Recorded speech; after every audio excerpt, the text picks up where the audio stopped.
ભગવાન સ્વામિનારાયણને ગુણાતીત પુરુષોની દ્રષ્ટિએ, હવે વાત સાંભળજો, બહુ અગત્યની, ખૂબ અગત્યની. આપણે એની દ્રષ્ટિએ આત્મીય છીએ જ, કમનસીબ છે કે આપણે માની શકતા નથી.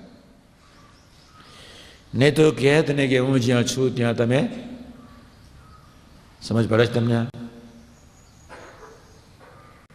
હું જ્યાં છું ત્યાં તમે છો એટલે શું? પણ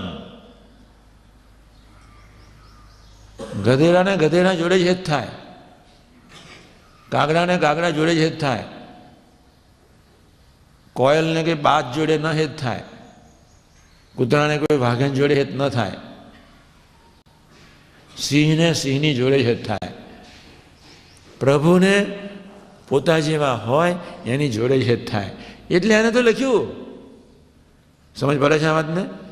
કાં એ શબ્દને કાઢી નાખજો, કાં તમે નાસ્તિક થઈ જાઓ, અને કાં પ્રભુની અપરંપાર મહિમા એવો પોતાનો અપરંપાર મહિમા છે જે પોતાના મહિમાને પોતે પાર પામી શકતા નથી.